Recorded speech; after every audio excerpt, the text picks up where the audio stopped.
तो पाठ का नाम है विष के दांत और इसके लेखक का नाम है नलिन बिलोचन शर्मा। पाठ का सारांश कुछ इस प्रकार है, देखिए। विष के दांत शीर्षक कहानी के लेखक है नलिन बिलोचन शर्मा। उन्होंने अपने लेख में सामंती मिजाज के धनवान परिवार और उस पर आश्रित एक गरीब परिवार का एक चरित्र चित्रण किया है। एक इसमें है अमीर परिवार और एक इसमें क्या है, गरीब परिवार। और यह अमीर परिवार पर गरीब परिवार आश्रित है, मतलब कि उसके यहाँ नौकर है, ठीक है। कहानी में एक सेन साहब हैं, सेन साहब और उनकी पत्नी है जो कड़े अनुशासन को पालन करने वाला है, दिखाया गया है कि कैसा है, तो अनुशासन को पालन करने वाला, कड़ा मतलब कड़ा अनुशासन, मतलब अनुशासन में ढीला तरीको नहीं होना चाहिए। उनके परिवार के 5 लड़कियां हैं। 5 लड़कियों के बाद एक लड़का का जन्म होता है। क्या होता है? अब समझ सकते हैं कि 5 गो लड़की पर एक लड़का जन्म लेगा, मतलब कहने का मतलब ये है कि माँ बाप यह उम्मीद छोड़ दिया था कि हमारा बेटा होगा, और जब छठा संतान पैदा हुआ तो क्या हो गया, वो बेटा हो गया। तो समझ सकते हैं उस परिवार में उस बेटा का क्या महत्व होगा, क्या लाड प्यार मिलेगा उसको, समझ सकते हैं। इतना बात को तो आप समझ सकते हैं। लड़कियों के ऊपर अनुशासन की छड़ी बहुत कड़ी है। कहने का मतलब लड़कियों को अनुशासन में रहना है, ठीक है। घर में कितनी लड़कियां थी? 5। पांचों को अनुशासन में रहना है। और लड़का जो था उसको जैसे मन है वैसे रह सकता है। लड़कियां जो मानो मिट्टी की मूर्तें हैं, जिसको जहाँ कह दिए बैठो तो बैठो, खड़ा हो तो खड़ा हो, सो जाओ तो सो जाओ, खाओ तो खाओ, जो कह दिए वही बात उसको करना है, एक्स्ट्रा में कुछ अपने मन से नहीं करना है, ठीक है। उसी परिवार में जो लड़का था, जो छोटा लड़का जो पैदा लिया था 5वां नंबर 6ठा नंबर, वो उसके लिए सारे घर के कानून नियम अपवाद थे। मतलब कि सब के लिए नियम कानून, सब लड़कियों के लिए नियम कानून था, परंतु उस लड़का के लिए कोई नियम कानून नहीं था, उसको छूट था। काहे लगी? तब 5वां नंबर बेटा पैदा लिया था, वह इकलौता बेटा था ना, तो दुलार प्यार तो होबे करेगा ना, वैसे सिस्टम था। अब देखिए, लाड़ प्यार में शरारती हो चुका था। आप जानबे करते हैं जब बच्चा को ज़्यादा लाड़ प्यार कीजिएगा तो क्या हो जाएगा, शरारती हो जाएगा। शरारती होगा कि नहीं होगा? स्वाभाविक है कि शरारती होबे करेगा। वो ज़्यादा लाड़ प्यार से पालिएगा तो शरारती हो जाएगा। तो लाड़ प्यार में ज़्यादा जब बच्चों को पाला जाता है ना, तो बच्चा फूल के बेंग हो जाता है, मतलब कि ज़्यादा उसको मतलब ना होता, बिगड़ जाता है ना। आप सुनते होइएगा, देखे भी होइएगा, आप लोग भी होइएगा उनमें से कोई। अभी उम्र 5 वर्ष का ही है। उम्र कितना है? 5 वर्ष का हुआ है। लड़का का उम्र कितना है? 5 साल। लेकिन नौकर बहन आदि पर हाथ चला देता है। उसके सामने नौकर हो, क्या उसकी बड़ी बहन हो, कोई फर्क नहीं पड़ता है, हाथ उठाने में तो कोई सोचता भी नहीं है। मतलब फटाक दिया कोनो बात पे मार देता है, चटाक देगा, है ना। बात समझ में आ रही है? मतलब उसको छूट मिला हुआ है, नौकर को मारने का और बहन को मारने का छूट मिला हुआ है, ठीक है। एक दिन सेन साहब अपने दोस्तों के साथ ड्राइंग रूम में बैठे हुए थे। कहाँ बैठे थे? ड्राइंग रूम कहते हैं। ड्राइंग माने रूम, मतलब जहाँ पे आराम करने या बैठने का जगह रूम होता है ना, उसको कहते हैं ड्राइंग रूम। बैठे थे, गपशप कर रहे थे अपने दोस्त के साथ। उसके दोस्त थे पत्रकार। क्या थे? पत्रकार। उनके साथ एक छोटा लड़का भी आया था, ठीक है, जो कासू बाबू के उम्र का ही था। मतलब जो लड़का था ना 5 वर्ष के बाद 5वां नंबर बेटा जब पैदा लिया था, उसका नाम था खोखा। क्या नाम था उसका? खोखा। खोखा, ठीक है, प्यार से कहते खोखा। उसका नाम था कासू। नाम क्या था? कासू। और प्यार से क्या कहते थे लोग उसको? खोखा। ऐसे बंगाल में खोखा ही कहते लड़की को। तो सेन साहब का जो बेटा का नाम था क्या था? कासू। प्यार से क्या कहता था? खोखा। तो वो ड्राइंग रूम में बैठे हुए थे, उसके एक मित्र आए थे, पत्रकार थे वो, उनका भी एक बेटा था, वो भी खोखा के उम्र का ही था, लगभग उतने उम्र का था, मतलब वही उम्र का था। बातचीत के क्रम में किसी ने उसके लड़के के बारे में जानकारी लेना चाहा। बस सेन साहब ने अपने पुत्र खोखा के बारे में बोलने लगे। पर पूछते हैं कि हाँ बताइए, पत्रकार मित्र थे, बोले सेन साहब से कि सेन साहब दोस्त बताइए कि आपका बेटा क्या बनना चाहता है, आप बेटा को क्या बनाइएगा? तो क्या कहता है? इसे इंजीनियर बनाना है। क्या बनाना है? इंजीनियर। बेटा को क्या बनाना है? इंजीनियर। सेन साहब का व्यवहार परिवर्तन हो चुका है था। अपने पुत्र खोखा के लिए उन्हें अहाते में गिरधर लाल रहता था। देखिए, कहने का मतलब खोखा के लिए उसका एम था कि भाई इंजीनियर बनेगा और उसके लिए जो चीज़ करना पड़ेगा वो करेगा, ठीक है। कौन? सेन साहब करेंगे। और जो चीज़ चाहेगा लड़का कर सकता है, उसके लिए कोई रोक छोक नहीं है। उसी के घर में एक रहता था गिरधर लाल। क्या रहता था? गिरधर लाल। गिरधर लाल मतलब उसका कौन था? किरानी था। उसके घर में किरानी मतलब उसके ऑफिस में किरानी था। और उसी के घर में एक रूम जो एक्स्ट्रा पड़ा हुआ था, रूम बंगला के बाहर एक्स्ट्रा रूम नहीं होता है, वेस्टेज रूम, उसी को दे दिया था मदन गिरधर को रहने के लिए। तो सेन साहब के ऑफिस में काम करने वाला था जो गिरधर, उसका बेटा था, उसका एक बेटा था जिसका नाम था मदन। क्या नाम था उसका? मदन। याद कर चलिएगा, नाम था मदन। उसका भी उम्र खोखा के उम्र के ही लगभग था। एक दिन गाड़ी को गंदा कर रहा था, मतलब कि सेन साहब की गाड़ी थी, काला रंग की कार था, उसको बेचारा छू दिया तो कार गंदा हो गया। ड्राइवर उसको मना कर रहा था मगर वो बात माना नहीं, ड्राइवर को धक्का दिया, गिर गया बेचारा। बात समझ आ रही है? तो सेन साहब क्या कहते हैं कि ऐसे ही लड़के आगे चल के चोर डाकू बनते हैं, मतलब कि तुम्हारा बेटा बहुत उदंड है, हमारा गाड़ी को कहते हैं नहीं छूने के लिए तो छू दिया, और ऊपर से ड्राइवर को कहे नहीं, ड्राइवर मना किया कि तुम नहीं छुओ गाड़ी तो उसको भी धक्का दे दिया, मगर तुम्हारा दो बेटा है ना वो बहुत गुंडा मवाली बनेगा, डाकू बनेगा। और वही में उसका बेटा का करता तो नहीं मेरा बेटा इंजीनियर बनेगा, उसका बेटा गाड़ी का शीशा फोड़ देगा तो कहेगा कि इंजीनियर बनने का तैयारी कर रहा है, भाई फोड़ेगा तब ना कल को जोड़ेगा, पंक्चर कर देगा, सुइया भोग देगा, गमला फोड़ देगा, घर में कुछ तोड़ फोड़ मचा देगा तो कुछ नहीं बोलो इंजीनियर बनने का लक्षण है। बोलो मन अपन बेटा करता है तो क्या होता है? इंजीनियर बनने का लक्षण है। और दूसरा का किरानी के बेटा जो मदन है वो कर दिया तो डाकू बनेगा, चोर बनेगा, गुंडा बनेगा तुम्हारा बेटा, ऐसा मतलब उसका सोच है। मतलब सेन साहब आप समझ सकते हैं देखने में अच्छे आदमी है परंतु अच्छे आदमी उसको कह सकते हैं कि समाज में सफ़ेद पोश आदमी है, मतलब देखने में लगते हैं कि बहुत शरीफ आदमी, समझदार आदमी है, परंतु उतने ही दलील करने वाले, उतने ही नीच स्तर वाले लोग थे वो सेन साहब। ठीक है, इसमें तो समझ में आ गई बात। इस प्रकार से कहानी है, इसी के आसपास में कहानी चलती है। अगले दिन की देखिए, एक दिन क्या हुआ कि सेन साहब जब देखिए अब बात होता है जब जब सेन साहब मदन का शिकायत करते हैं गिरधर से कि तुम्हारा बेटा हमको ये काम किया वो काम किया है, तो जब जब शिकायत करते थे ना गिरधर को, तब तब गिरधर अपने बेटा मदन को खूब धोता था, मारे लाते जूते खूब मारता था। शरीफ आदमी से जानते करते, शरीफ आदमी का क्वालिटी क्या होता है, जब आपके मम्मी पापा अगर शरीफ हैं तो आपका कंप्लेन आपके घर आएगा ना तो आपके मम्मी पापा क्या करेंगे, आपको बढ़िया से धो देंगे, जितना गुस्सा होगा सब दिन का वही दिन निकाल देंगे आपका।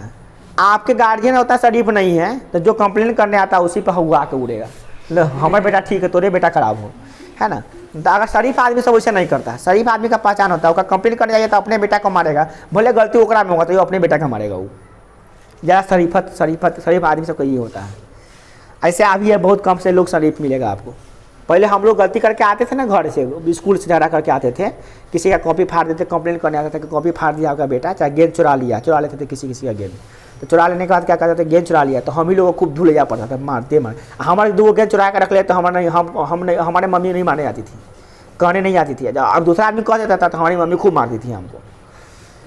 तो हमारे 2 गेंद चुराया, 1 गेंद हम चुरा लिए तो कौन का चोरी कर लिए उसका क्या जी, वो हमारे 2 किताब फाड़ दिया, वो किताब फाड़ देते, कौन का क्राइम कर दिए हम, मैं पिटाई हम ही को लगता था, उसको पिटाई नहीं लगा, क्योंकि शरीफ वाला घर में पैदा ले लिए ना, तो पिटाई कौन चीज़ करके आइए थे, दूध दे दमा दमा, 2 रुपया मिल गया तो चुराइए के लाया है, दूध दे दरा दना, क्या अब पैसा भी मिलता था तो खा जाते थे उधर गाड़ी, नहीं तो लेके क्या आएंगे घर तो मारेगा कि चुरा के लाया होगा। अब कितना घर होता है कि पैसा लेके आया 10, मान लीजिए कि 100 रुपया लेके जाएंगे तो मम्मी का 100 रुपया ला रख दीजिए। हमारा घर में उसको उल्टा था, तुम 100 रुपया लेके आते पहले 2 थप्पड़ खाएगा, कहाँ से लेके आया तू, बाद में पूछेगा मिला रहा तब ना तू चुराया हो क्या करो तब मतलब आई मीन कहने का हमारा ज़्यादा सही पर। तो उसी प्रकार से वो गिरधर था बेचारा, वो कुछो कोनो कंप्लेन कर देता था, दे देना था अपना बेटा को थपा थप। इसमें बेचारा सबसे ज़्यादा दिक्कत किसको होता है, मदन को, समझ रहे हैं ना, बेचारा बिना मतलब के पिटाई खाता रहता है। तो ऐसा होता है। अब मदन जितना रोता था ना, जितना आवाज़ उसका निकलता था, चिल्लाहट का आवाज़ का, कूह कहाट का, उतने उसका कलेजा में ठंडक पड़ता था। किसको, सेन साहब को। वाह आई पिटवाई खिलाया है छोरा को मतलब उतने मज़ा आता था उसको। जितना ज़्यादा पिटाई खाता था मदन, उतने ज़्यादा उसको सेन साहब को कलेजा में ठंडक मिलता थे उसको। मतलब पता ना कैसा ज्वलनशील आदमी था। अगले दिन कासू बाबू खेलने के लिए बगल में गली में चले गए थे। अब कासू, एक दिन की बात है कि कासू जो है जंगल गली में खेलने गया, वहाँ पर मदन जो है ना लट्टू नचा रहा था। क्या कर रहा था, लट्टू नचा रहा था। तो बच्चा होता है, कासू को क्या पता कि हम अमीर बाप के बेटा हैं। तो गली में निकलेगा तो देखेगा मदन जो है मदन गरीब के बेटा था कि अमीर के बेटा था। तो बेचारा गली में लट्टू जानते हैं ना, लकड़ी का लट्टू नचा रहा था। पहले उसे खेल जा रहा था, आपकी तरह नहीं है कि वो पबजी उबजी खेल रहा है। अब ने आप कहानी लिखा जाता, लिखा कि मदन का जो बेटा है ना, मदन जो है पबजी खेल रहा था। तभी कासू पहुंचता कि हम लोग तो क्या एक चांस खेले दे। तो वही बात होता। अब उस समय लट्टू नचा रहा था, तो लट्टू नचा रहा था, कहा कि भाई हमको भी लट्टू नचाने दो। तो मदन क्या कहता, मदन रोब में आ गया, लट्टू का नहीं दिया उसको। तो मदन तो क्या किया, ये जो खोखा जो है मदन खोखा क्या किया, उसको एक थप्पड़ मार देता है। तो मदन उसको ऐसा घूसा चलाया कि 2 दांत तोड़ के बना दिया खोखा से थोथा। अब 2 दांत टूट गया, बेचारा दांत खून बह रहा था। गया अपने बाप के पास, किसके पास, सेन साहब के पास गया अपने बाप के पास। तो कहा कि ऐसी बात है, वो बुला तो हो नहीं रहा था, उसको किसी तरह से अपना एक्सप्रेस किया, देखा तो आग बबूला हो गया कि ऐसा बात है। तो फिर कंप्लेन करने गया कि तुम्हारा बेटा ऐसे किया है। तो गिरधर तो नहीं आया था उस समय। अब मदन समझ गया कि तैका में कुछ नहीं करते थे तो इतना मार खाते थे। आए थे 2 दांते तोड़ दिए हुए। तो आज मेरा क्या हाल होने वाला है, मतलब समझ सकते हैं ना कि आज मेरा जो है ना द एंड है, आज राम नाम सत्य मेरा हो जाएगा, है ना। तो बेचारा समझ गया कि आज घर जाएंगे तो मेरा खैर नहीं है। तो घर जाबे नहीं करेंगे, सबसे बेस्ट इधर गली में बुआते रहते हैं, है ना। रात हो जाएगा, जब बाबू जी सो जाएंगे तो मम्मी तो मारेगी नहीं, ऐसे भी चुप के घुस जाएंगे घर में, ऐसा सोचते हैं। तो अगले दिन क्या करते, मैंने रात में गिरधर को जब पता चलता, गिरधर गुस्सा आ रहा था अंदर से बहुत कि ऐसे से बात है। रात को बेचारा दबे पर, जब 12 बजे 1 बजे रात बज गया तो दबे पाव घर में घुसता है।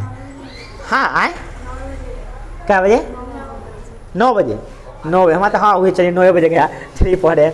9 बजे जब मैंने रात में जब सब सो जाता है तो जाता है, दबे पाँव जाता है।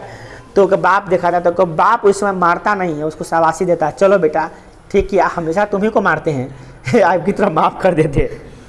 ये बेचारा कन्फ्यूज हो रहा था कि बात है भाई, अरे मार के बदले बड़ा प्यार मिल रहा है, आया दांत तोड़े, पहले पता था पहले 2-3 को दांत तोड़ दिए रहते। मगर अब देखिए बात थी कि गिरधर भी तंग हो चुका था, हर बार अपने बेटा में गलती मारेंगे, कोई बात हुआ, वो तंग हो गया था कि हर बार हमारे बेटा की गलती रहेगा, तक नहीं करेंगे नौकरी, छोड़ देंगे नौकरी, भाग में गया तो नौकरी छोड़ देंगे, नौकरी हम भाग जाएंगे, अपने बेटे के साथ भाग जाएंगे, अपने बेटे के साथ कहीं रहेंगे, दूसरा नौकरी तलाश करेंगे, भूखे मरेंगे तो मरेंगे, भीख मांग लेंगे, मरे इतना जल्दी तो नहीं सहेंगे क्या। तो उसको भी तंग हो चुका था अपने बेटा को मारते मारते, कंप्लेंट सुनते। आदमी का भी कोई लिमिट ना होता है कंप्लेंट सुनने का भी भाई। 1 दिन हुआ, 2 दिन होमवर्क नहीं बनाया, 3-4 दिन नहीं बनाए तो सोया करबे करेंगे, वही बात है। लिमिट होता है, हर चीज़ का बर्दाश्त करने का एक क्षमता होता है, गार्जियन को, टीचर को, इवन किसी को भी। दुनिया में जितने भी लोग हैं सबको एक सहने की क्षमता होती है भाई, उतना जब सहा दिया था तो फिर आपको वाट लगा देगा वो, इसीलिए थोड़ा सा बच के रहना। तो वो बेचारा आप कहा कि अब नहीं मारेंगे बेटा को, छोड़ दे। इस तरह से कहानी पूरा शुरू से लेकर अंत तक होता है। इसके बीच में बहुत सारा होता है, परंतु हम लोग सारांश पढ़े। सारांश का मतलब क्या होता है शॉर्ट में, तो शॉर्ट में कहानी यही है, मतलब समझ चुके होंगे कहानी कैसा है। कहानी बहुत ही इंटरेस्टिंग है, बहुत ही रोमांचक है, और आपको जानकर हैरानी होगा कि यह एक मनोवैज्ञानिक कहानी है। कैसा कहानी है? परीक्षा में यह भी पूछ दिया है कितनी बार कि बताइए कि विष के दांत कैसी कहानी है, तो मनोवैज्ञानिक कहानी है। कैसी कहानी है? चलिए अब बात करते हैं लेखक के परिचय के बारे में। जो नलिनी विलोचन शर्मा जी हैं उसका परिचय जान लेते हैं। तो नलिनी विलोचन शर्मा जी का जो परिचय है वो बुक में दिया हुआ है, देखिए गलती पकड़िए कहाँ पे है। नलिनी विलोचन शर्मा जी का जन्म कब हुआ था? 18 फरवरी 1919 को, 1916 को, हाँ ठीक है, पटना के बदरघाट में हुआ था, ठीक है। वे जन्म से क्या भोजपुरी भाषा थे, माने जन्म से ही कौन भाषा सीखे थे वो? भोजपुरी भाषा। वे दर्शन और संस्कृत के प्रख्यात विद्वान महामहोपाध्याय पंडित रामा अवतार शर्मा के ज्येष्ठ पुत्र थे। किसके बेटे थे? रामा अवतार शर्मा के ज्येष्ठ। ज्येष्ठ माने सबसे बड़ा, ज्येष्ठ माने सबसे बड़ा बेटा थे। माता का नाम था क्या? रत्नावती शर्मा। पिता का नाम रामा अवतार शर्मा। उनके व्यक्तित्व निर्माण में पिता के पांडित्य के साथ उनकी प्रगतिशील दृष्टि की बहुत बड़ी भूमिका थी। विद्वान की बात करें, नलिनी बिलोचन शर्मा कितने बड़े विद्वान थे, सबसे बड़ी बात तो यह थी उनके पिता ही बहुत बड़े विद्वान थे। तो उनके पिता के जो विद्वता थी उसमें कूट कूट कर भरी हुई थी। और दूसरा नंबर बात कि उनका दृष्टिकोण भी सही था किसी चीज़ को समझने का, उनका नज़रिया भी सही था समझने का, परखने का। ठीक है, तो दो बातें थी, इससे यह बात साबित हो जाता है क्या कहानी पढ़ने पर पता लगा कि कितने बड़े विद्वान थे वो। ठीक है, तो एक बात तो तय है कि बहुत ही अच्छे लेखक और मनोवैज्ञानिक लेखक हुए हैं। देखिए उनका जो स्कूल का जो कॉलेज पटना कॉलेजिएट स्कूल में हुआ था। कहाँ पे कॉलेज के पढ़ाई किए थे? Patna collegiate school. और पटना विश्वविद्यालय से उन्होंने संस्कृत और हिंदी में एमए किया था, डबल एमए किए थे, संस्कृत विषय में भी किए थे और कौन विश्वविद्यालय से? तो पटना विश्वविद्यालय। पटना विश्वविद्यालय कोई दूर नहीं है, यही पटना नज़दीक में ही है। पटना विश्वविद्यालय अभी भी है ना, ऐसा नहीं कि पहले था अब नहीं है, अभी भी है। वे हरप्रसाद दास जैन कॉलेज आरा, रांची विश्वविद्यालय और अंत में पटना विश्वविद्यालय के प्राध्यापक रहे।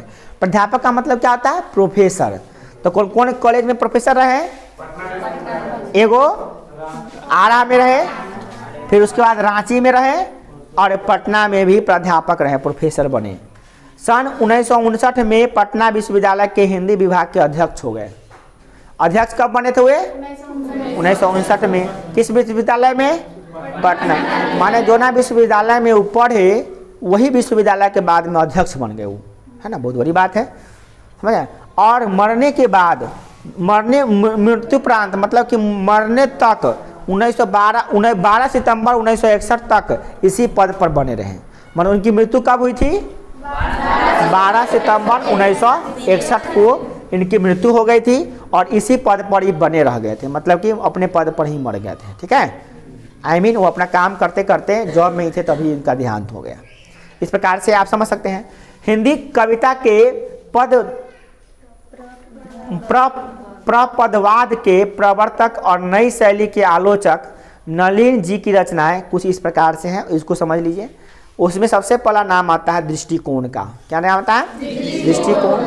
साहित्य इतिहास का दर्शन, मानदंड। और हिंदी उपन्यास की बात करें तो इसमें कौन कौन है? प्रेम, हिंदी उपन्यास विशेषता प्रेमचंद्र, यह भी उनका किताब है। पूरा किताब का नाम है, क्या नाम है? हिंदी उपन्यास विशेषता प्रेमचंद्र। अगला है साहित्य और आलोचना। अगला है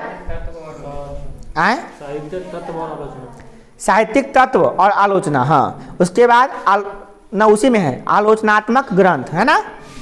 उसके बाद है 20 के दांत और सहस्त्र क्या है? असंग्रहित पूर्व छोटी कहानियाँ, कहानी संग्रह केसरी कुमार तथा नरेश के साथ काव्य संग्रह, नकेन के प्रपद और नकेन 2, है ना।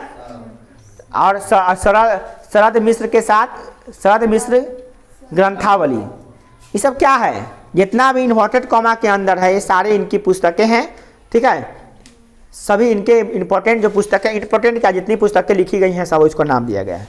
और ये यहाँ पे जो दिया गया है असंग्रहित कहानियाँ, मतलब कि कुछ कहानियाँ तो ऐसे लिखे छोटे छोटे कहानियाँ जिसको संग्रह भी नहीं है। देखिए कोई भी लेखक कहानी लिखते हैं ना तो कहानी का किताब को एक जगह बना दिया जाता है, बैंडिंग कर दिया जाता है, उसको कहते हैं संग्रह। क्या कहते हैं? जैसे नलिन बिलोचन शर्मा जी के जो कहानियाँ होती, छोटी छोटी जो कहानियाँ लिखी उनका संग्रह कर दिया जाता तो संग्रहित हो जाता वो, उसका कुछ खास नाम हो जाता तो कहते संग्रहित है।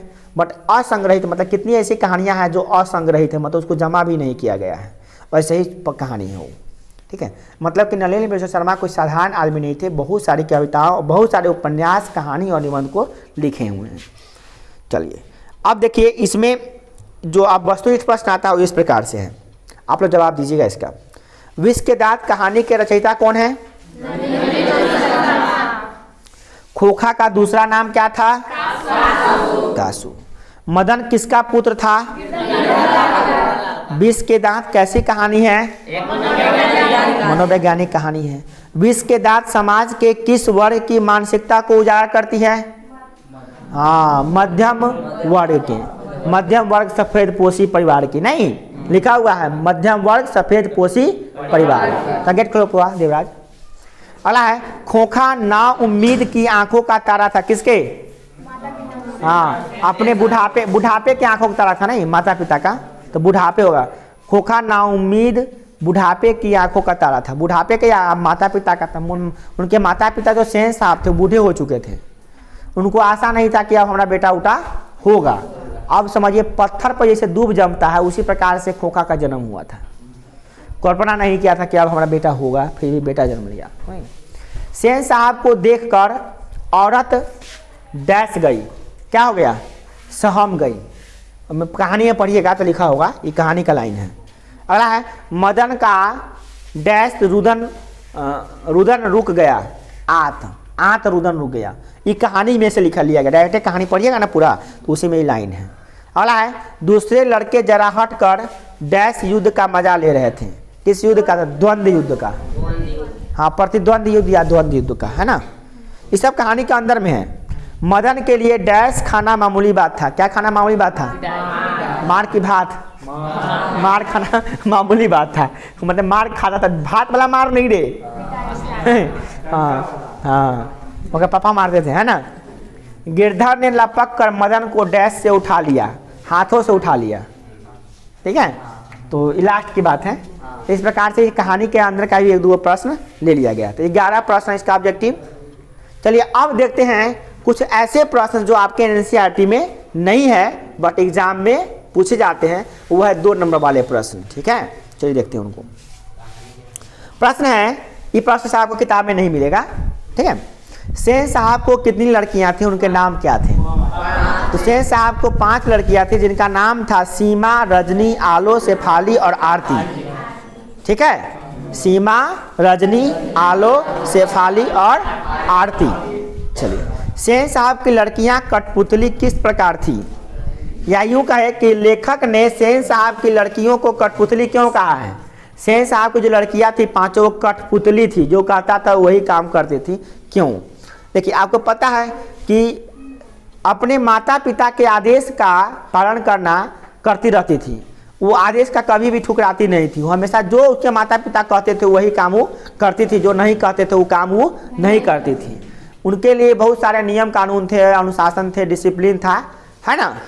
इसीलिए उसको लेखक कहें क्या, कठपुतली थी। वो क्या थी? 5 लड़कियां क्या थी? कठपुतली थी अपने माता पिता का। क्यों थी? समझ में आ रहा है ना। थी तो थी, बस हो गया। उनके माता पिता जो नियम लगाए थे उस पर लागू होता था, वो वही बात को मानती थी, है ना। जबकि खोखा के लिए कोई नियम नहीं था। अगला है खोखा सेन दाम्पत्य की नाउम्मीद बुढ़ापे की आंखों का तारा था। कैसे? तो आप बताइए। देखिए, खोखा जो था ना, सेन दाम्पत्य के बुढ़ापे का संतान था। सेन दाम्पत्य का मतलब होता है पति पत्नी को कहते हैं दाम्पत्य। क्या कहते हैं? सेन दाम्पत्य जब कहेंगे ना तो आप समझ जाइएगा सेन साहब और सेन साहब की पत्नी दोनों को मिलाकर क्या कहेंगे हम लोग? सेन दाम्पत्य। तो इनकी जो बुढ़ापा में देखो, इनको संतान नहीं हो रहा था। संतान तो हो रहा था, लड़की हो रहा था। हाँ, बंद कर दिए। तो उनका संतान मतलब कि लड़की लगातार पैदा लिया था। 5 गो लड़की हो गया। अब ये लोग उम्मीद छोड़ चुके थे कि हमको कोई संतान होगा, और इन लोगों का एज भी ढल चुका था, एज भी ज़्यादा हो चुका था। तो इन लोग उम्मीद छोड़ दिए थे कि अब हमको संतान होगा, और ये भी उम्मीद छोड़ दिए थे कि संतान होगा तो लड़का होगा। ये तारो नहीं सोचते थे, क्या कि लड़का के इंतजार में 5 लड़की ऑलरेडी हो चुका था।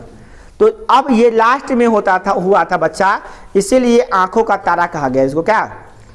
उसका जो जन्म ऐसे समय में हुआ, उस समय में कोई उम्मीद नहीं था कर रहा था कि उसका बेटा होगा। क्या? इसलिए इसको क्या कहा गया? इसको नाउम्मीद बुढ़ापे की आंखों का तारा। ऐसा बुढ़ापा में तो जी रहा था, उम्मीद नहीं था इस सबको, मतलब बुढ़ापा में कि हमारा बेटा होगा। क्लियर बात समझ में आ गई? समझ में आया कि नहीं? अगर मान लिए खोखा का जन्म, सुनो, खोखा का जन्म पहला नंबर पे हुआ रहता तो ये आंखों का तारा होता? नहीं होता। आंखों की तरह होता? नहीं होता। मान लीजिए दूसरा नंबर पे हुआ रहता तो यूँ नहीं होता। ये कैवा नंबर पे जन्म ले रहा है? 6ठा नंबर पे जन्म हुआ इसका। कैवा नंबर पे? 6ठा नंबर पर। समझ रहे हैं बात को? 6ठा नंबर पे आओ भी बुढ़ापा में, तो इसीलिए आंखों का तारा कह दिए। समझ में आया कि नहीं? ऐसे इकलौता बेटा तो आंखों का तारा होबे करता है। ऐसे बेटा मातारी के लिए तो बेटा, माँ बाप के लिए तो बेटा, सब बेटा आंखें की तरह होता है। बट अगर मान लिया किसी को एक बेटा इकलौता है तो थोड़ा ज़्यादा हो जाता है ना, एक ही गो ना है, इसीलिए। अगला है, सुनिए अगला क्वेश्चन है, सेन साहब अपने खोखा को क्या बनाना चाहते थे? तो आप जानते हैं सेन साहब अपने खोखा को इंजीनियर बनाना चाहते थे। अगला है गिरधर कौन था? तो हाँ, तो सेन साहब के फैक्ट्री का किरानी था। क्या था? किरानी, है ना। चलो चलो अगला है मदन और ड्राइवर के बीच में विवाद क्यों हो गया था? तो ड्राइवर मना कर रहा था कि गाड़ी को मत छुओ, अब मदन बार बार उसको छू रहा था, इसीलिए उसके बीच में विवाद हो गया, झगड़ा हो गया। हुआ ना, शुरू में ही दिया हुआ है। अगला है क्वेश्चन नंबर 7 ए, सेन साहब ने मदन की माँ को क्या हिदायत दिया? तो सेन साहब ने मदन की माँ को कहा कि देखो भविष्य में इसको कार छूने से मना किया तो ड्राइवर को धकेल दिया है। सेन साहब ने मदन की माँ को हिदायत दिया कि मदन भविष्य में कार को छूने जैसी हरकत ना करे, कि आइंदा कि मेरे कार को कभी छुएगा नहीं, ऐसा समझा देना अपना बेटा को। मदन की माँ को कह दिया कौन? सेन साहब। अगला है कासू और मदन की लड़ाई कैसे हुई थी? समझ सकते हैं। तो हाँ, लट्टू के खेल के कारण हुई थी, है ना। किस प्रकार से हुई थी? तो इस प्रकार से मानिए कि बगुला हंस के जमात में शामिल हो गया था। यूँ कहा कि कासू और मदन की लड़ाई हड्डी और मांस की बंगले के पिल्ले और गले के कुत्तों की लड़ाई के बीच हुई थी। जैसे गली के कुत्ता कौन मान लीजिए? मदन को गली का कुत्ता मान लीजिए, अब बंगले का पिल्ला मान लीजिए किसको? कासू को। एक गरीब आदमी का बच्चा था, एगो था अमीर आदमी का बच्चा था, उसी के बीच में लड़ाई हो गई थी। तो कह सकते हैं कि वो गली के कुत्ते और बंगले के पिल्ले के बीच की लड़ाई कह सकते हैं इसको। इस तरह की लड़ाई थी उसके बीच में। किस लिए हुई थी? तो लट्टू के खेल के लिए हुई थी। और किस तरह की लड़ाई थी? तो इस तरह की लड़ाई थी। समझ में आया? अगला है झोपड़ी और महल की लड़ाई में अक्सर कौन जीतता है? तो मदन झोपड़ी में रहने वाला, आकाशु महल में रहने वाला। तो महल में रहने वाले और झोपड़ी के रहने वाले में लड़ाई में कौन जीतेगा?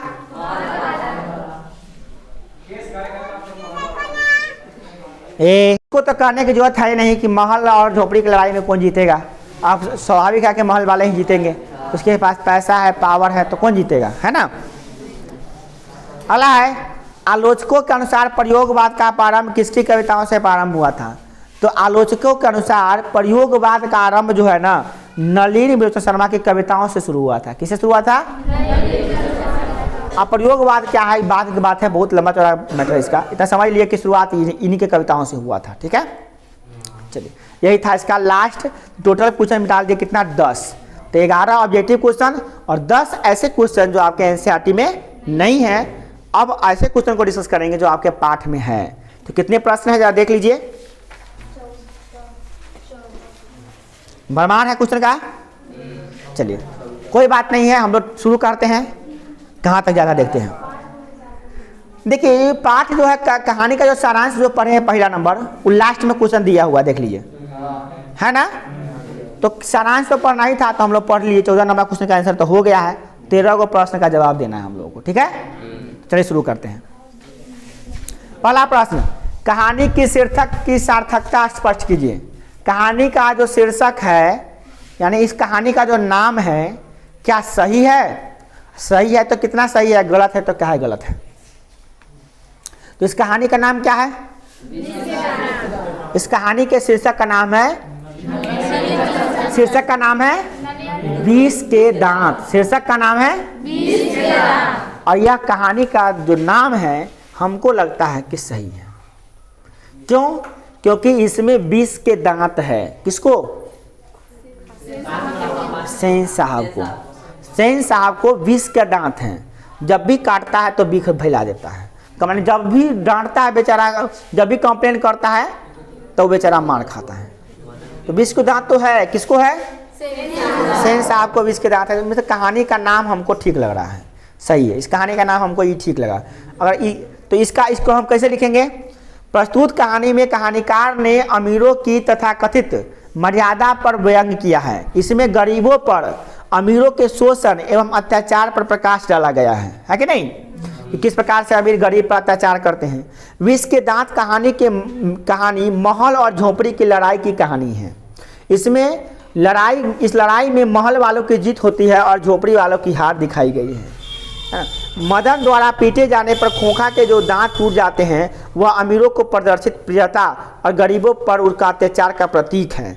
मदन अमीरों का प्रदर्शन एवं प्रत्येता है और प्रियता और गरीबों पर उनके अत्याचार के विरुद्ध में चेतावनी है। देखिए मदन क्या करता है, ये दर्शाता है कि अत्याचार अमीर करेगा तो इसी प्रकार जैसे दांत तोड़ दिया है उसी प्रकार से गरीब और अमीर को छोड़ेगा नहीं। अगर अत्याचार करेगा तो उसका भी दांत तोड़ दिया जाएगा। ये बताने के लिए साबित किया है कौन, मदन, है ना। इस कहानी का यह लक्ष्य है कि बताना है कि भाई अब जो है ना कोई भी गरीब नहीं है, अब गरीबी हद तक बर्दाश्त करेगा। अगर आप गरीब पर अत्याचार कीजिएगा तो वो छोड़ेगा नहीं। ये कहानी ये बता रहा है। दूसरी बात, अमीरों के विष के दांत तोड़कर मदन ने जिस तरह से उत्साह, ओज और आग का परिचय दिया वह समाज में न जाने कितने गिरधर लालों के लिए मतलब उल्लासित करने वाला है, गर्व से ऊपर उठाने वाला है। इसमें लेखक के द्वारा किए गए संदेश मार्मिक बन गया। इस प्रकार से हम कह सकते हैं कि कहानी का जो शीर्षक है सार्थक है। अगर आप इसको कम शब्दों में लिखना चाहते हैं तो ऐसे लिखिएगा कि इस कहानी का शीर्षक बिल्कुल सार्थक है, क्योंकि इसमें गरीब व्यक्ति पर जो अत्याचार किया जा रहा था अमीरों द्वारा तो उसका मुंहतोड़ जवाब दिया गया है। और अंत में क्या करता है मदन, कासू के 2 दांत तोड़कर यह साबित कर देता है कि विष के दांत बर्दाश्त नहीं किए जाएंगे, उसको तोड़ दिए जाएंगे। और इस कहानी का नाम बिल्कुल सही है और मेरे अनुसार इस कहानी का जो शीर्षक है वो पूर्णतः सार्थक है। इतना लिख के आप छोड़ दीजिएगा। ये भी हम जो बोले हैं ये भी रिकॉर्ड है। आप लास्ट में इस क्वेश्चन का आंसर इतना लिख के आप चाहेंगे तो ये भी लिख के आप इसको याद कर सकते हैं। चलिए अगला क्वेश्चन क्या है। सेन साहब के परिवार में बच्चों के पालन पोषण में किए जा रहे लिंग आधारित भेदभाव को अपने शब्दों में लिखिए। तो इसका आंसर क्या लिखा हुआ है। सेन साहब के परिवार में 5 लड़कियां थी, सीमा, रजनी, आलो, शेफाली और आरती। सबसे छोटा लड़का था जिसका नाम था कासू, प्यार से लोग उसको कहते थे खोखा। सेन साहब के परिवार में 5 लड़कियों के ऊपर काफ़ी कड़ा अनुशासन था, परंतु लड़का के लिए कोई भी अनुशासन नहीं था। इस कारण से इसे समझ सकते हैं कि उस परिवार में लड़कों और लड़कियों में भेद रखा गया था। मतलब लड़कियों को कोई आज़ादी नहीं मिली थी और लड़का को खूब आज़ादी मिला था। यह दर्शाता है कि समाज में बहुत ऐसे घर हैं जहाँ पर लड़कियों को बहुत पाबंदी में रखा जाता है और लड़कों को विशेष छूट दी जाती है। ऐसा बहुत सारे परिवार आपको देखने में मिल जाता होगा और इसमें से कई लड़कियां इसके शिकार भी होंगी जो किसी को बताती नहीं होंगी कि आपके परिवार में भी आपके भाई को और आपको समान अधिकार नहीं मिलता है। आपके भाई को बढ़िया अच्छा खासा ड्रेस मिल जाता है, आपको नहीं मिलता होगा। हो सकता है आपके भाई को प्राइवेट स्कूल में पढ़ाया जाता होगा, आपको सरकारी स्कूल में भेज दिया जाता होगा। हो सकता है आपके भाई को अच्छा कोचिंग में नाम लिखाया जाता होगा, आपको किसी कोचिंग में भेजा जाता होगा। ऐसा होता होगा। ऐसा अत्याचार आप भी सहे होइएगा और शायद किसी परिवार में ये शायद नहीं है। ऐसे में किसी परिवार में लड़का लड़की को समान माना गया है, किसी परिवार में तो लड़की को भी विशेष महत्व दिया गया है। ऐसे परिवार बहुत ही अच्छे हैं जिसमें लड़कियों को भी सम्मान मिलना चाहिए। कम से कम विशेष अधिकार नहीं दीजिए लड़की को, तो कम से कम नीचे भी तो मत रखिए, क्या बराबर का अधिकार दीजिए। तो ऐसा उसमें नहीं था। सेन साहब के परिवार में ऐसा बात नहीं था, वहाँ लड़कियों के साथ अन्याय हो रहा था। अगला है खोखा किन मामलों में अपवाद था। छोटा खोखा जो था ना अपने घर के नियमों के मामले में अपवाद था, है ना। सेन साहब एक अमीर आदमी थे, हाल में ही एक नया कार खरीदा था, है ना।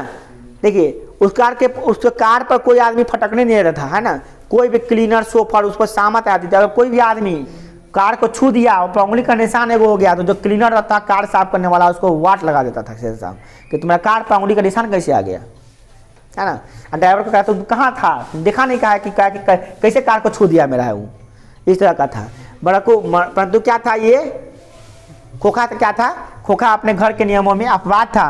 वो कुछ भी करता था तो उसको लिए कोई भी रोक छोक नहीं था। वो मोटर को तोड़े फोड़े, गाड़ी को फोड़ दे, हेडलाइट फोड़ दे, गाड़ी को पंक्चर कर दे, हाँ कोई फर्क नहीं है। इंडिकेटर फोड़ दे, कहाँ लगी, तो इंजीनियर बनेगा हमारा बेटा। क्या बनेगा, इंजीनियर बनेगा। खोखा तोड़ेगा तभी तो जोड़ेगा, ऐसा था। तो हम कह सकते हैं अगर आपको इसका आंसर 2 लाइन में लिखना है तो क्या लिखिएगा, खोखा अपने घर के मामलों में, अपने घर के नियम कानूनों के मामलों में अपवाद था।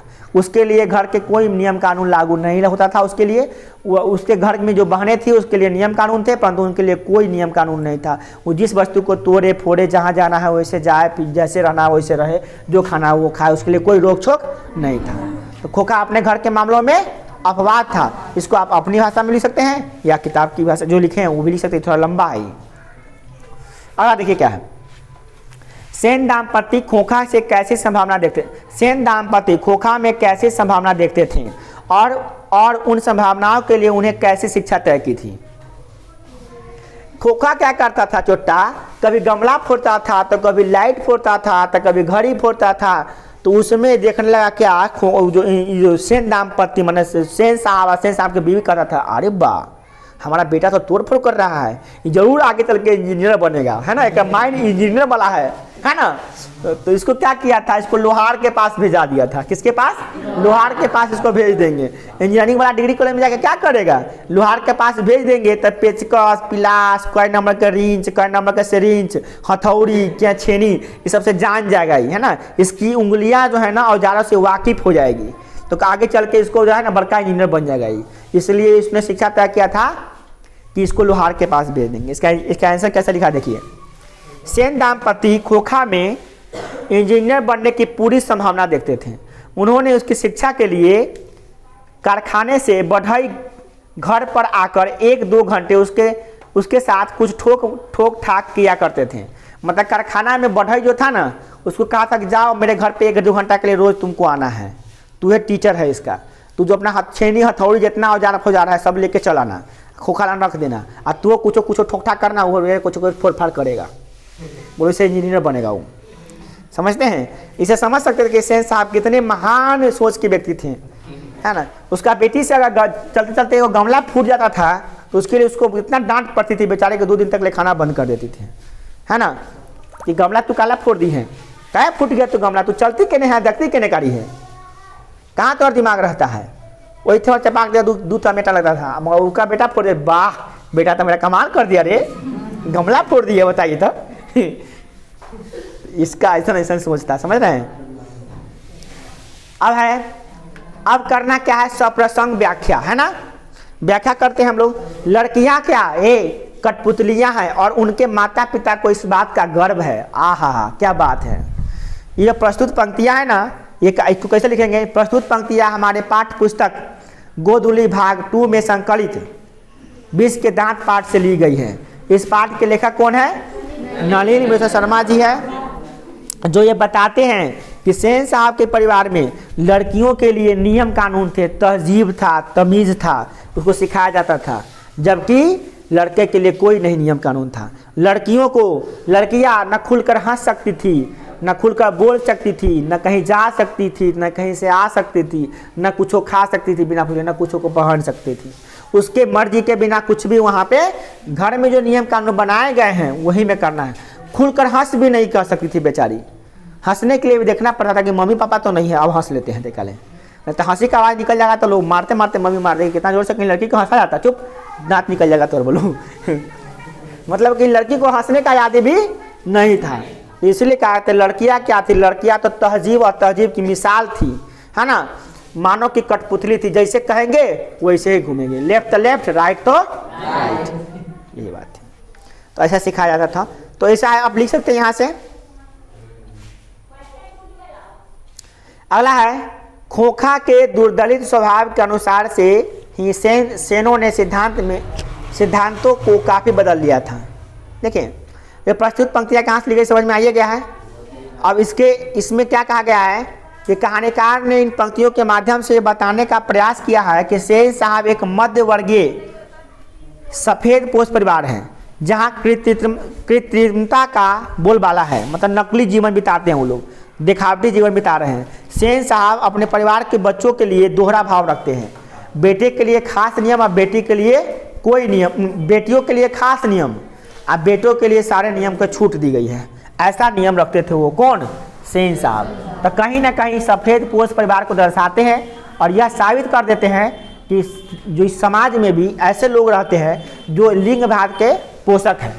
मतलब कि बेटी और बेटा में क्या, बेटी और बेटा में क्या करते हैं, भेदभाव करते हैं, दोहरा भाव रखते हैं। नहीं, सेन साहब के परिवार में आप जानते हैं कि जो बेटा पैदा लिया था वो बुढ़ापा में लिया था। अब बुढ़ापा में लिया था तो उसको लाल प्यार से पाला गया था, उसको शिक्षा दीक्षा में, खान पान में, रहन सहन में कोई पाबंदी नहीं थी, सब कुछ का उसको क्या था, छूट था, जो करना है करो, जैसे रहना है रहो, जैसे पढ़ना है वैसे पढ़ो, है ना। इसीलिए वो अपना सारा अनुशासन जितना अनुशासन का नियम बनाया हुआ था सेन साहब, वो खाली बेटियों पर ला दिया। अब बेटों के लिए बेटों कहाँ, बेटा के लिए, एक बेटा था, बेटा के लिए सब पे छूट था। अपना नियम कानून को बदल लिया था। किसके लिए? सेन साहब के परिवार में नियम था, कानून था, बट किसके लिए? बेटियों के लिए। बेटा के लिए कोई भी नियम कानून नहीं था। ठीक है, चलिए अगला क्वेश्चन देखिए। ये क्वेश्चन लंबा है तो आप इसमें से क्या कीजिएगा,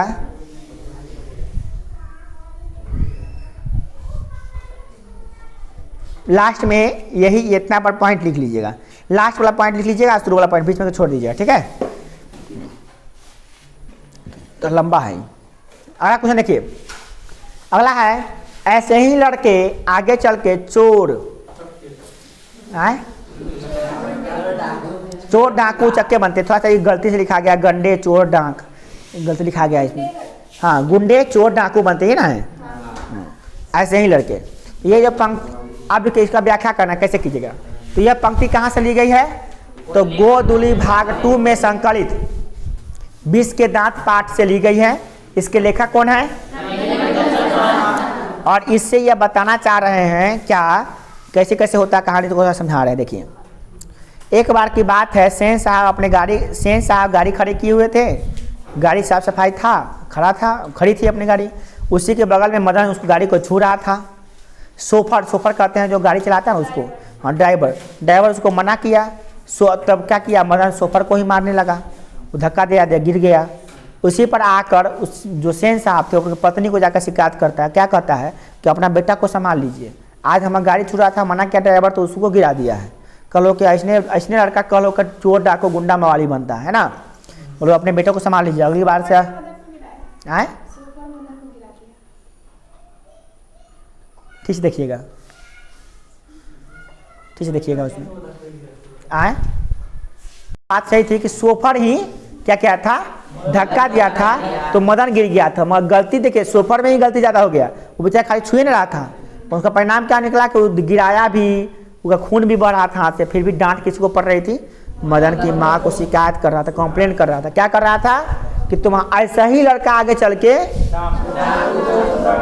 बनता है, बोलो है ना, डाकू बनता है, चोर बनता है। बताइए, तो कहीं ना कहीं ये दर्शाता है कि सेन साहब ये बात कह रहे थे मदन के लिए, बिल्कुल गलत बात है। ऐसा नहीं, देखिए बचपना तो बचपना होता है, कोई भी बच्चा कोई भी चीज़ को छूना चाहता है, क्या छूबे नहीं किया था बेचारा, कोई क्राइम तो नहीं किया, तोड़ फोड़ तो नहीं किया था, अच्छा चीज़ था, चिकना था तो बच्चा छू रहा था। उसी के पर इतना बड़ा आरोप लगाना कि चोर डाकू गुंडा मवाली बनता है, गलत बात था। चलिए, इसमें भी बहुत बड़ा क्वेश्चन ऐसा लिखा गया है, इसको भी आप क्या कीजिए, शुरू में क्या लिखिएगा, बस हो गया, शुरू में क्या लिख लीजिए, हो गया। अगला है, हंस कौओं की जमात में शामिल होने के लिए ललक गया। तो यह भी पंक्ति वहीं से ली गई है पाठ से। कहाँ से? द गोधुली भाग 2 में संकलित 20 के दांत में लिस्ट से ली गई है। इसके लेखक कौन है? नलिनी मिश्र शर्मा जी है। और ये एक बार की बात है कि मदन जो है ना अपने दोस्तों के साथ लट्टू नचा रहा था, लट्टू का खेल खेल रहा था, उसी के बीच से क्या हुआ, कासू गुजरता है और कासू भी कहता है कि हम भी लट्टू नचाएंगे। तो कहता है जा तो अपने बाप के कार पे नचाना है ना, उसको ऐसे कुछ बोलता है, डांटता होता है, उसको गुस्सा है, कासू को गुस्सा आता है, एक थप्पड़ लगा देता है मदन को। मदन भी उठता है, ऐसा घुसा मारता है कि 2 दांत उसका तोड़ देता है और यही लड़ाई होती है उसके बीच में। तो उसी बीच में हम कह सकते हैं क्या, इसी बीच में कहा गया है, लेखक कहे हुए हैं क्या कि हंस किसको कहा गया? कासू को हंस कहा गया। क्या लगी? तो अमीर परिवार के था। और कौआ कहा गया है मदन को और उसके दोस्तों को। मदन जो था ना गरीब के बच्चा था, तो गरीब के बच्चा का दोस्त तो गरीब ही ना था, लगभग गली के छोरा सब था, में सब लट्टू नचा रहा था। तो हंस कौओं की जमात में, जमात माने ग्रुप में शामिल होने के लिए ललक गया, मतलब उसको भी मन करा था कि जाकर हम लट्टू नचा लेते हैं। बच्चा का दिमाग थोड़ी ना दिमाग करता है। देखिए आप गरीब है, आप कुछ कुत्ताली पना खेलते रहिएगा, चाहे कुछ खेलते रहिएगा ना, तो अमीरा के बच्चा गुजरेगा तो वो कहेगा हमू खेलम, तो गार्जियन कहेगा अरे बस गरीब के बच्चा से क्या खेलेगा, चलो तुमको घर में देंगे वीडियो गेम खेल देंगे ना, हम वो खेलम। बच्चा तो बच्चा होता है ना, बेचारा उसको उल्टा पड़ गया वहाँ पे। वही कहा गया है कि हंस कौवा की जमात में शामिल होने के लिए ललक गया। हंस माने कौन? कौवा माने कौन? मदन और उसके दोस्त लोग। ठीक है, चलिए ये भी लंबा चौड़ा है, कहानी दिया गया है इसमें, तो ये तो ठीक है। अगला प्रश्न देखिए क्या है, सेन साहब और अपने मित्रों के बीच में क्या बातचीत हुई और पत्रकार मित्र ने किस तरह से उत्तर दिया। देखिए बड़ा अच्छा बयान मिलेगा इसमें। देखिए एक दिन बाकायदा ड्राइंग रूम में सेन साहब बैठे हुए थे, उनके दोस्त आए थे, वो पत्रकार थे। क्या थे? पत्रकार थे, और एक दूर के रिश्तेदार भी थे। ऐसा नहीं कहिए पत्रकार नहीं थे, दूर के रिश्तेदार भी थे। वो बैठे हुए थे, साथ में एक लड़का था जिनका नहीं, साथ में उनका एक बेटा भी आया हुआ था। तो एक तो खोखा पहले से था सेन साहब का बेटा। तो बातचीत जब करते रहते तो बात करता है ना कि तुम्हारा बेटा क्या बनेगा, क्या आप अपने बेटा को क्या बनाना चाहते हैं। तो उसी बीच में बात करते चलते जब बात होता है तो पत्रकार महोदय कहते हैं क्या, कुछ जवाब देते कहते हैं क्या, सेंस नहीं, हाँ मैं अपने बेटा को इंजीनियर बनाना चाहता हूँ।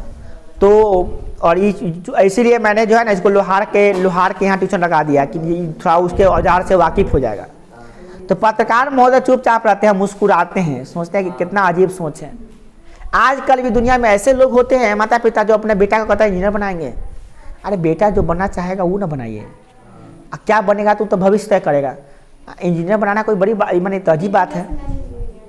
आए बिजनेस में इंजीनियर पता नहीं, ऐसा बात तो नहीं है, देखिए ठीक से। तो पत्रकार महोदय क्या कहते जानते हैं? पत्रकार महोदय कहते हैं कि हम अपना बेटा को क्या, ये सुने कितना पढ़ाने से हमको, तो ये कहते हैं क्या पत्रकार महोदय कि हम अपना बेटा को क्या बनाना चाहते हैं। तो देखिए कहता मैं चाहता हूँ कि वह एक जेंटलमैन जरूर बने। क्या बने? जेंटलमैन जरूर बने, और कुछ बने या ना बने उसका, कुछ बने या बने उसका काम है, उसे पूरी आज़ादी रहेगी। सेन साहब इस उत्तर से शिष्ट और प्रच्छन्न व्यंग पर ऐंठ कर रह गए। कहने का मतलब सेन साहब कहे कि हम अपना बेटा को इंजीनियर बनाएंगे और इसके लिए अभी से लोहार के औजार से उसको वाकिफ करा रहे हैं ताकि उसकी उंगलियां वाकिफ हो जाएगी कि कौन औजार कहाँ पे काम आता है। छेनी काटने के लिए, हथौड़ी ठोकने के लिए काम आता है ना। जबकि पत्रकार से पूछे तो पत्रकार क्या कहे, हमारा बेटा कुछ बने चाहे ना बने, कि जेंटलमैन बने। जेंटलमैन माने क्या होता है? एक अच्छा व्यक्ति बनेगा, एक सामाजिक व्यक्ति बनेगा, समाज में सर उठा के जीने वाला व्यक्ति बनेगा, और कुछ बने चाहे ना बने उसकी ऊपर मर्जी है ना, उसको स्वतंत्र है, जैसे बनने का मन होता है बनेगा। ये बात जब सेन साहब सुने ना तो अंदर से अंदर चिढ़ गए, जैसे कि कोई जलल पे नमक छिड़क दिया हो वैसे चिढ़ गए थे। कौन? सेन साहब। उनको आन लग गया बहुत, ये बड़का ये काबिल बन रहा है, इस तरह से उसको आन लग गया। उसको किसको? सेन साहब। बात समझ आ गई? प्रश्न है, मदन और ड्राइवर के बीच विवाद के द्वारा कहानीकार क्या बताना चाहते हैं। मतलब मदन और ड्राइवर के बीच में झगड़ा हुआ, तो इस झगड़ा से कहानीकार क्या बताना चाहते हैं ये बताना है। ये नहीं बताना है कि झगड़ा क्यों हुआ, ये बताना है कि झगड़ा के द्वारा क्या बताना चाहते हैं लेखक। देखिए कहानीकार ड्राइवर के रूप में सामान्य मानसिकता को दिखाया गया है। मदन एक गरीब का बच्चा है, उसे सिर्फ मोटर को स्पर्श किया है करने पर उसे धकेल दिया गया, जिसके कारण उसे चोट आ गई। सामान्य मानसिकता और एक गरीब के व्यवहार की ओर कहानीकार कुछ बताना चाह रहे हैं। ये बताना चाह रहे हैं कि जब गरीब और अमीर में झगड़ा होता है तो गरीब लोगों को गरीब के साथ नहीं देकर अमीर का ही साथ देने लगते हैं। मतलब उनकी मानसिकता ये हो जाती है कि अगर हम मदन का साथ देंगे तो मालिक हमको नौकरी से निकाल देंगे। इस डर की वजह से क्या करता है वो अमीर का ही साथ देने लगता है ना। प्रश्न है तो इससे पता चल गया कि क्या दिखाना चाहते हैं लेखक। ये बताना चाहते हैं कि गरीब और अमीर की लड़ाई में गरीब अमीर का ही साथ देता है, गरीब का साथ नहीं देता है, क्योंकि सामंतवादी का दबदबा इतना होता है, धनी लोगों का दबदबा इतना होता है कि गरीब उसमें सच बोलने से भी कतरा जाता है। आखिर मदन क्या कर रहा था? गाड़ी को छू ही रहा था, तोड़ फोड़ तो नहीं कर रहा था। इतना तो उसका अधिकार बनता है कि बच्चा गाड़ी छू दिया तो कहा जाता, कुछ नहीं होता, मगर उसी के बात के लिए झगड़ा हो गया। तो इसे समझ सकते हैं कि आप, बात है वो भी तो मजबूर है बेचारा ना, ड्राइवर भी सोच रहा है कि अगर इस पर निशान उछालते को आ जाएगा तो हमारी सामत नहीं है क्या। अगला क्वेश्चन है, महल और झोपड़ी वालों की लड़ाई में अक्सर महल वाले ही जीतते हैं, पर उसी हालात में जब दूसरे झोपड़ी वाले उसकी मदद अपने ही खिलाफ करते हैं। लेखक के इस कथन को कहानी में से एक उदाहरण देकर पुष्टि करिए। ये ना क्वेश्चन है। देखिए बात सही है, जब महल और झोपड़ी की लड़ाई होती है तो महल वाले ही जीतते हैं और झोपड़ी वाले भी महल वाला को ही साथ देते हैं। ऐसा क्यों होता है? देखिए उत्तर क्या दिया है, सेन साहब की चमकती हुई कार को छूने के अपराध के लिए मदन न केवल सोफर द्वारा घसीटा जाता है अपितु गिरधर द्वारा भी बेरहमी से पीटा जाता है। अब जानते हैं कि कार छूने के कारण ही बेचारा मदन अपने बाप से भी पीटता है, सोफर से भी झगड़ा झंझट हो जाता है। दूसरे दिन खोखा जब मदन की मंडली में लट्टू नचाने आता है तो मदन का स्वाभिमान जग उठता है। दोनों की लड़ाई होती है और खोखा और मदन की लड़ाई में महल और झोपड़ी की लड़ाई का प्रतीक होता है। वहाँ पर देखने में लग रहा है कि भाई खोखा क्या है, अमीर है तो महल की लड़ाई है, महल की तरफ से लड़ रहा है और मदन झोपड़ी की तरफ से लड़ रहा है ना। खोखा को मुंह की खानी पड़ती है, खोखा को पिटाई भी लगती है उसमें बढ़िया से, दांत भी टूटता है उसका, है ना। इस स्वाभिमान के झगड़ा में झोपड़ी वाले की जीत होती है। यहाँ पर झोपड़ी वाले की जीत हुई है क्योंकि स्वाभिमानी मदन जो है ना गुस्सा कर उसको मारता है। परंतु एक बात तय है कि अगर बात करें अगर इस फैसला की, इसका फैसला करने के लिए बैठिएगा तो लोग किसको गुनाहगार मानेंगे? मदन को ही गुनाहगार मानेंगे, नहीं मानेंगे। हालांकि मदन को यहाँ पे थोड़ा था कि ज़्यादा गुस्सा कर दिया था, बट इसका स्वाभिमान जग चुका था क्योंकि इसको अब बारी मिल चुका था। हर बार वो पीटता था इसलिए उसका गाड़ी छूट जाता था। आज मौका मिल गया कि लट्टू नचा रहा है और कासू बगल से ही गुजर रहा था तो कहता जा अपने बाप के कार मोटर पे बैठ के लट्टू नचाना, है ना, ऐसे कुछ बताता है, कुछ बोलता है ना। मगर उसको भी बच्चा है, उसको भी गुस्सा आ जाता है, बस हो जाता है झगड़ा। बट याद रखिए यहाँ पर भी अगर पंचायती बैठता तो लोग मदन को ही दोषी ठहराते, कासू को दोषी नहीं ठहराया जाता। क्यों?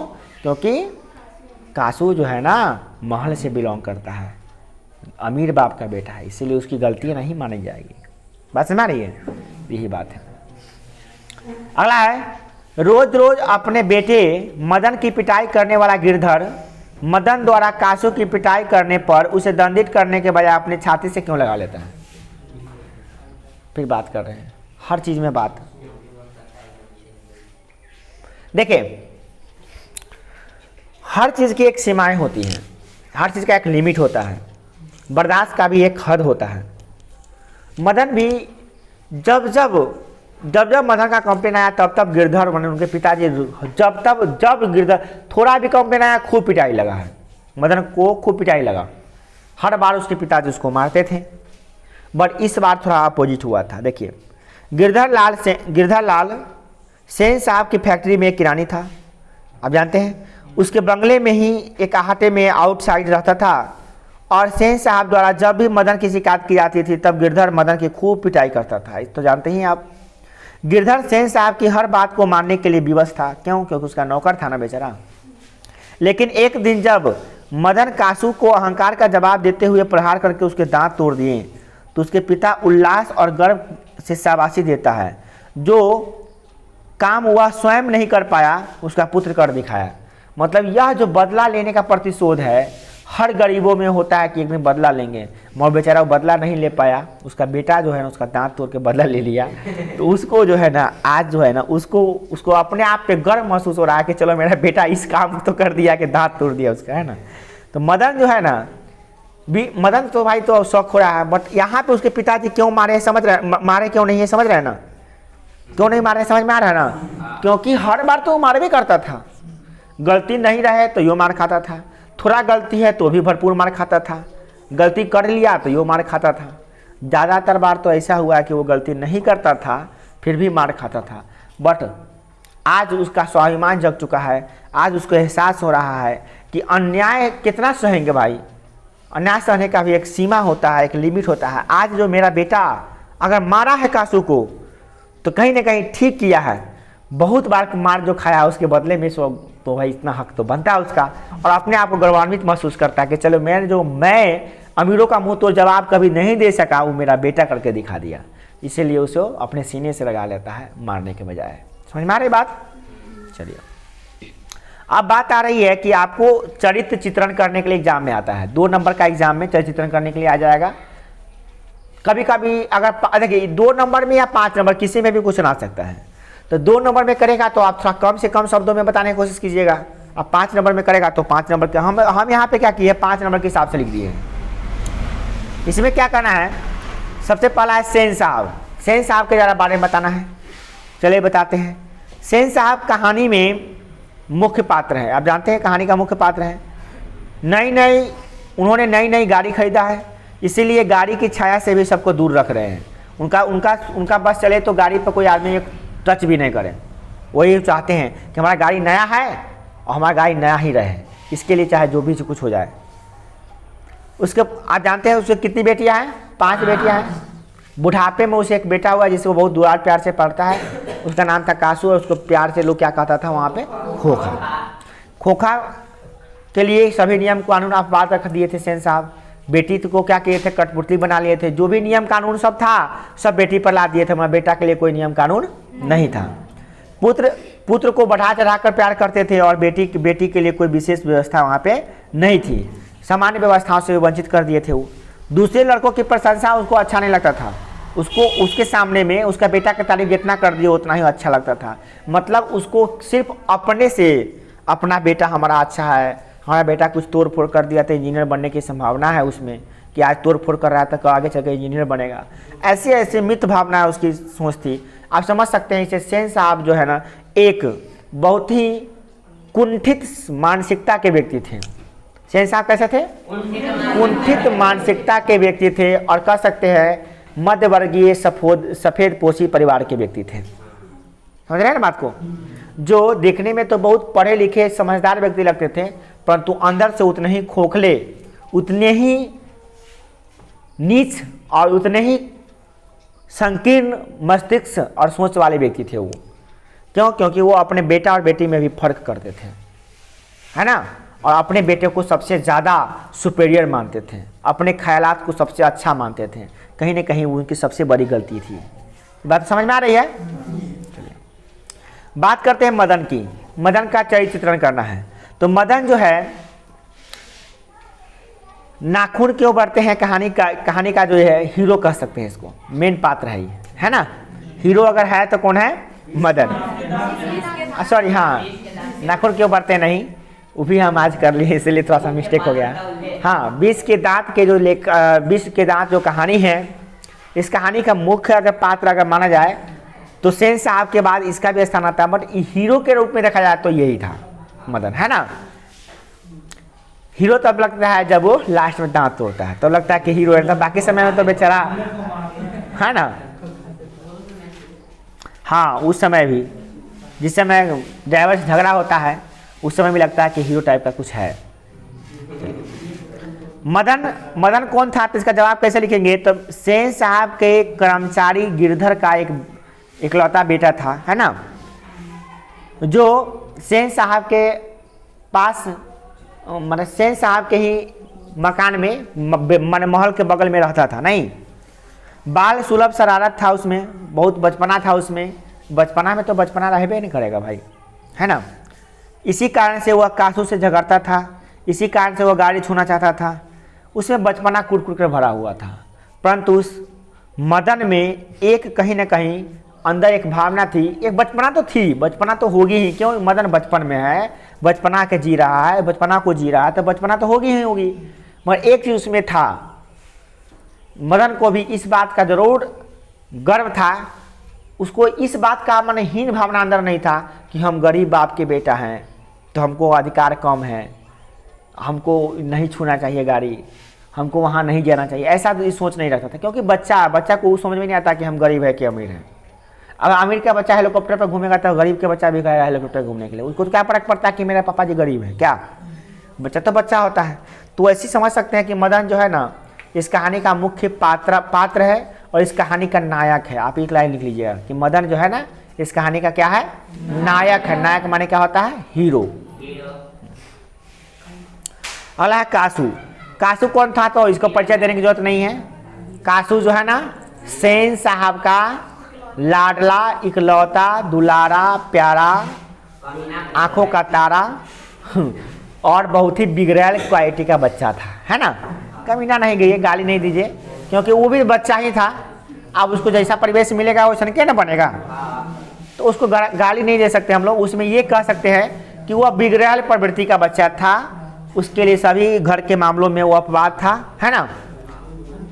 देखिए कारण बहुत सिंपल था, उसको बहुत लाड प्यार से पालेगा तो कैसा होगा भाई, बच्चा वैसे नहीं बिगड़ेगा।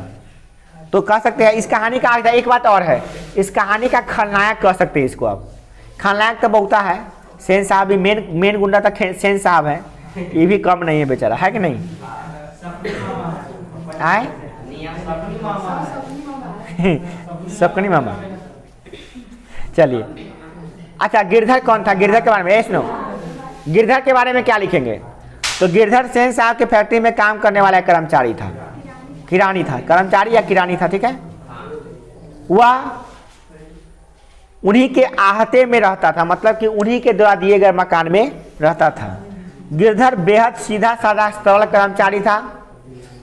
यदा कदा इसने सेन साहब पर मतलब कि वह सेन साहब की हर बात मानता था। देखिए तो गिरधर जो था ना, गिरधर हर बात को मतलब सीधा साधा होके मान लेता था, जानता था कि हम नौकर हैं, हमको मेरी औकात नहीं है कि हम मालिक की हर बात में मुंह लगाने जाएं। मालिक जो कहता था, जब भी कंप्लेन आता था अपने बेटे को सजा देता था, कभी भी दूसरे से मुंह लगाने का काम वो नहीं करता था। अब कहलाया तो कहने का मतलब ये था कि गिरधर एकदम सिंपल सा सीधा साधा नौकर था जो सेन साहब के यहाँ काम करता था, परंतु वह एक उसमें डिमेरिट कह सकते हैं आप कि वह गलती सही को न देखकर अपने बेटे की ही पिटाई कर देता था। तो हमको तो भाई लगता है कि ये गलत करता था, बट वो कर भी क्या सकता था, बेचारा अपनी गरीबी के कारण से उसको पीटता था। उसको डर था कि कहीं सेन साहब हमको नौकरी से निकाल देंगे तो हमारा जीवन कैसा हो जाएगा। इसी डर की वजह से, या यूँ कहते समझिए कि सेन साहब का हम पर बहुत बड़ा एहसान कर दिए हैं, सेन साहब हमारे मालिक है, कर्मदाता है, भाग विधाता है, उनसे कैसे हम बगावत करेंगे, कैसे मुंह तोड़ उनका जवाब देंगे। इसीलिए शायद अपने बच्चे को ही मारता था, है ना। खुदगर्ज आदमी था, खुदगर्ज कह सकते हैं उसको, क्या कह सकते हैं और क्या बोलते हैं उसको, कुछ ज़्यादा शरीफ आदमी था, नहीं शरीफ से भी ज़्यादा शरीफ था। अगला देखिए, आपके दृष्टि में कहानी का नायक कौन है, तर्कपूर्ण उत्तर दीजिए। आपको क्या लगता है कि कहानी का हीरो कौन है, तो इसका आंसर देखिए। हमारी दृष्टि में 20 के दांत शीर्षक कहानी का जो नायक है वह मदन है। क्या है, मदन है। नायक के संबंध में पुरानी कसौटी अब बदल चुकी है। देखिए नायक किसे कहते हैं, किसी भी फिल्म में हीरो किसे कहते हैं, हीरो वह होता है जो अन्याय के विरुद्ध में लड़ता है, जो अन्याय से लड़ता है, जुल्म को नहीं सहता है, जुल्म के विरुद्ध में लड़ाई लड़ता है, उसे क्या कहते हैं, नायक, ठीक है ना। जो देखिए यह मायने नहीं रखता है कि वह उच्च परिवार में जन्म लिया है, उसका संस्कृति उच्च है, वह शिक्षित है, युवा है, ये मायने नहीं रखता। मायने ये रखता है कि वह अन्याय के विरुद्ध में लड़ाई लड़ रहा है कि नहीं लड़ रहा है।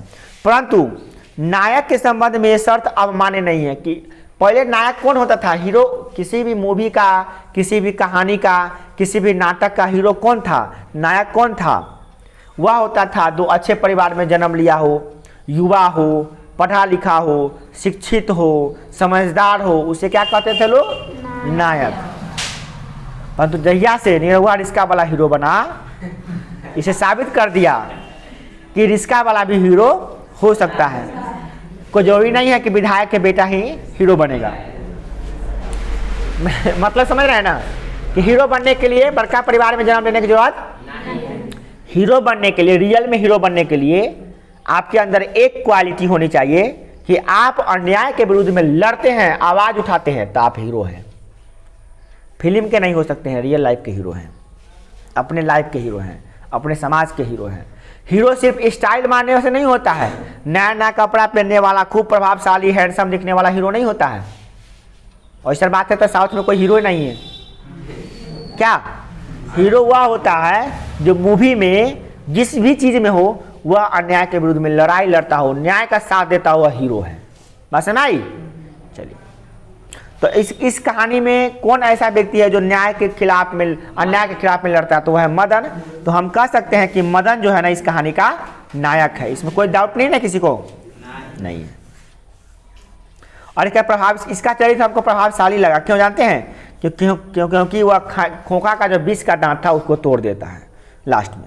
तो ये सबसे अच्छा बात हमको लगा कि भाई इससे तोड़कर यह बता दिया कि दांत जो है ना विष के है तो तोड़ डालनी चाहिए, क्या किसी के भी हो, है ना। बट समाज में क्या होता है कि जिसका लाठी उसका भैंस, जिसका बोलबाला है, जिसके पास पैसा है, धन दौलत है, उसको कोई नहीं टोकने जाता है।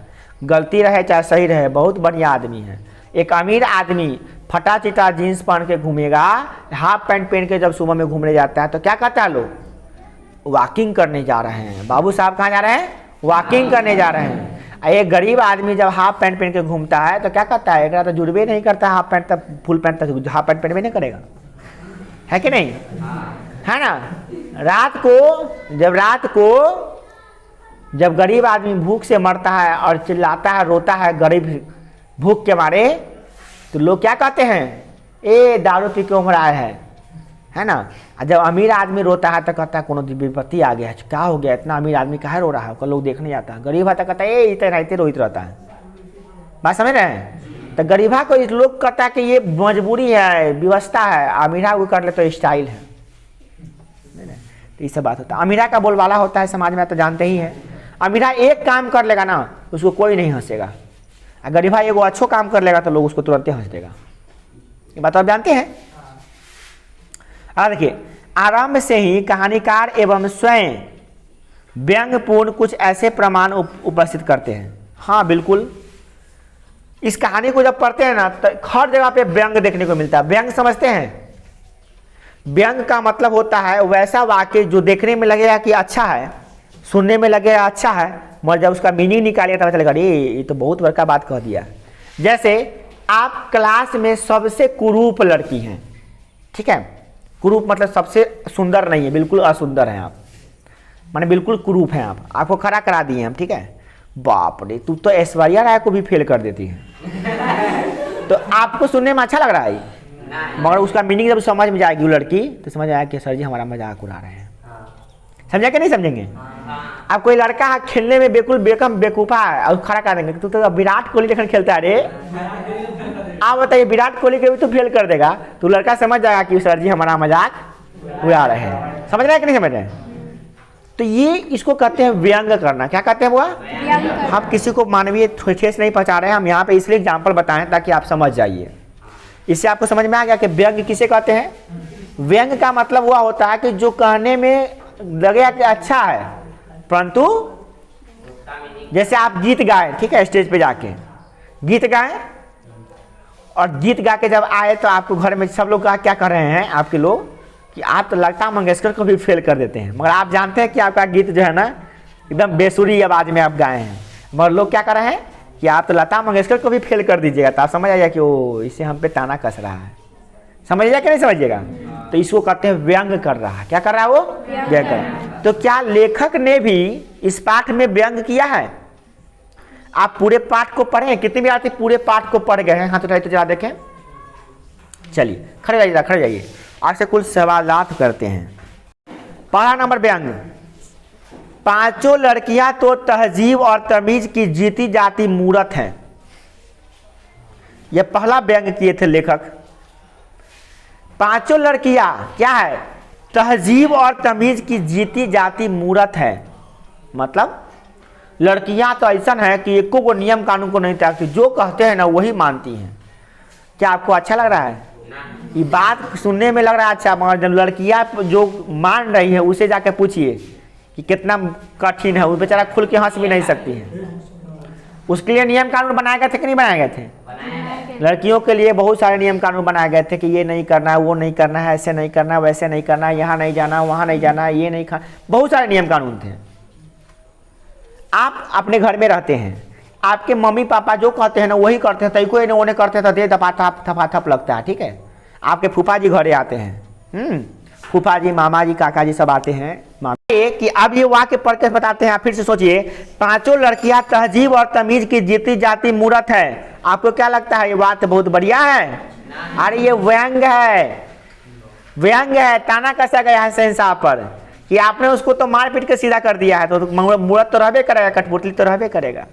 दूसरा नंबर देखिए, जैसे कोयल घोंसले में से कब उड़ जाए, चमक ऐसी कि मुंह देख लो।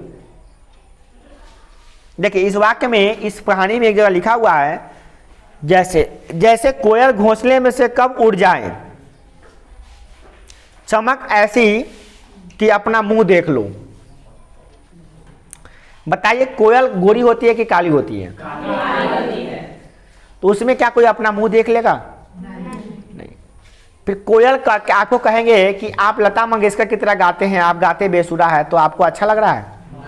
आपको बहुत ही खराब लगेगा अंदर से। तो वही बात है। तो इसमें ये भी लिखा हुआ है। 2 लाइन तो हम खोजें, इसके अलावा भी 2-3 लाइन ऐसा है जिसमें व्यंग कहा गया है। जिसे एक और बता देते हैं, लड़कियां क्या मानो हाथों की मिट्टी की कठपुतली है ना, कठपुतली वाला है ना, वो भी वाक्य एक व्यंग था। कठपुतली होना कोई अच्छा बात है?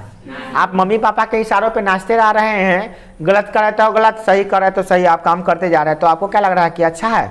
नहीं, आपके लिए भले दूसरों के लिए अच्छा लग रहा होगा, परंतु आपके लिए वो अच्छा नहीं है। क्योंकि देखिए गलत हम ही नहीं करें कि मम्मी पापा का बात माना गलत बात होता है, मगर हर अन्याय को सह लेना तो गलत बात है। आपको तो कुछ अधिकार तो है ना, आप हंस सकते हैं, खा सकते हैं, पी सकते हैं। हाँ, मम्मी ये कह रही है कि उसके घर मत जाओ, वहाँ मत जाओ, ये नहीं करो, वो नहीं करो, तो आपके भले के लिए कह रही है, तो वो तो सही है, वो तो मानना चाहिए आपको। बट हर बात में आपको जबरदस्ती कि कब घूमना है, कब सोना है, कब उठना है, कब पढ़ना है, कब खाना है, पीना, सब कुछ आपके मम्मी पापा तय करते हैं। इसका मतलब क्या है? आप पे जुल्म ढाया जा रहा है। और ठीक है, 1 मिनट और, एक बात और है कि आप पे किया जा रहा है, ठीक है, आपके भाई को भी किया जा रहा है तो भी ठीक है, मगर आपके साथ ही किया जा रहा है, आपके भाई के साथ नहीं किया जा रहा है, तब तो आप समझ जाइएगा कि मेरे साथ नाइंसाफी हो रही है। नहीं, तब तो आपको नहीं लगेगा कि पिताजी हमारे बहुत अच्छे हैं, तब तो आपको एहसास हो जाएगा कि नहीं, मेरे पिताजी में कुछ ना कुछ तो गड़बड़ी है, जो बेटा को इतना लाइक करते हैं, बेटी को इतना डिसलाइक करते हैं। आए समझ में? चलिए, क्या है बोलिए, क्या बोले? तो अगला प्रश्न है 20 के दांत कहानी का सारांश लिखे। तो ये पहले ही बता चुके हैं आपको, तो आप हो गया द इंड।